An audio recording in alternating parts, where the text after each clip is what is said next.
telling stories, constantly telling stories and imitating these clients and borrowers and just laughing my ass off. That has got to be my most favorite thing about this business, is the characters that you meet and their personalities, and the walking through these fires and seeing people freak out and seeing them kiss your ass and seeing them chew you out, and learning to grow. And it doesn't really matter what anybody says anymore.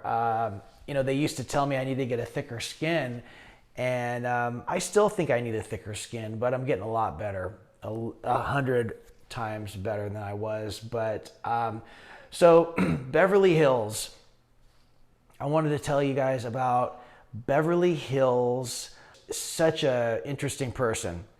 And this guy was I think he was almost 80 years old. And he said to me when I met with him one time, "How old do you think I look?" And I go, "Gosh, you don't look like a day over 60, 61.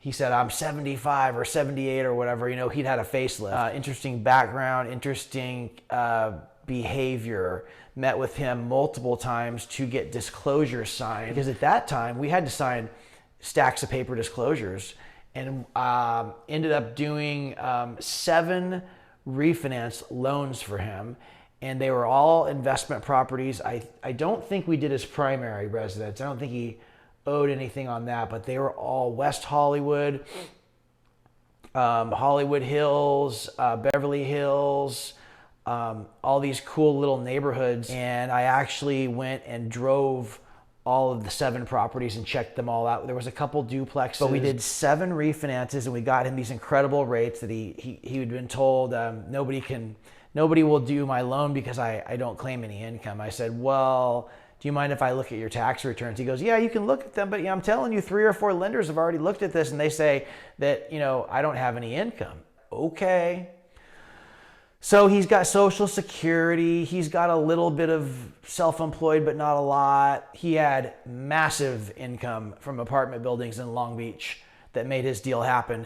And those loan officers were basically lazy asses. They look at the first page of the 1040 and they go, "Oh, did you see this loser applying with us? He's got only $1,500 a month in Social Security income. Like he's going to qualify. Shh, don't call him back." That's what happens unless you dig into the tax return. What I did was go into the Schedule E and start underwriting the crap out of that thing. And you're going to net out each property.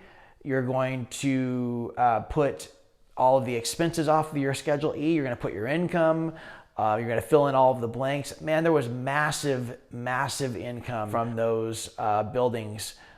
He had like a couple 40, 60, 80 unit buildings in Long Beach with massive rent that he bought. He bought a ton of property in the 60s when he moved out west to Beverly Hills to be a plastic surgeon, and had a wife and doesn't have a wife anymore, and had a son, and really had an interesting life out on the west coast of Los Angeles. He was just telling me stories the multiple times that we met. One time when we met, I met him a couple times at his office there on Cannon, and I mean, it was Halloween. It was like the day before Halloween, and the place was dark. I mean, it was a beautiful office, but it was dark, but it was old. And there was a little room up in the left, like a waiting room where we signed all these papers.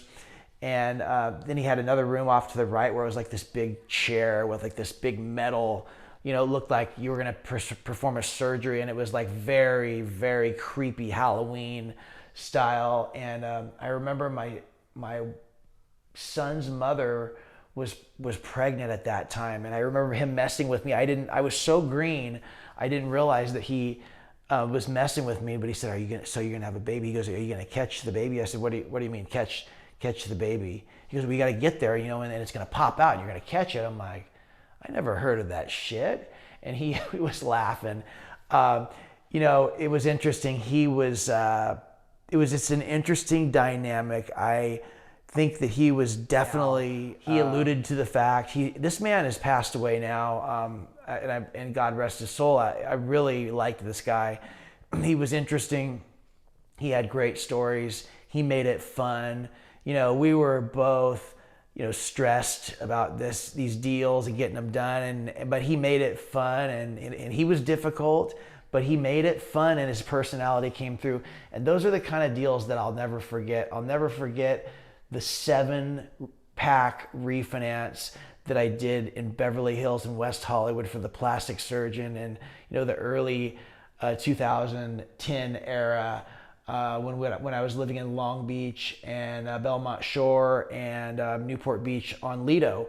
And that 7, you know, that was unheard of. People were tripping, and that was a big deal for those loan amounts then. I want to say it was like, they were like 400, and that at that time, that was those were big loan amounts. So yeah, George, he was really cool. I really liked George. I remember one time he came and he said, meet me in the back of the office. And I met him there for some reason, some morning. I don't know what we were exchanging or paperwork or something. And there was a 911 Porsche in the back that was like completely totaled, sitting in the back of his office. And he said, he looked at the car and he said, yeah, my son had a little bit too much fun last night.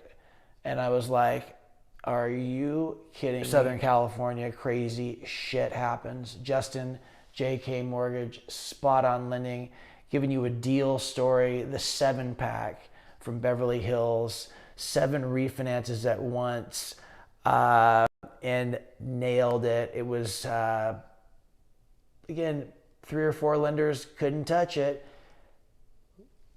Don't give up until you have JK Mortgage, Justin Kautz, AKA Spot On Lending. Take a look at your file. Actually, what you need to do is just come to me first, and then you won't have to waste all of this time. Have a fantastic week.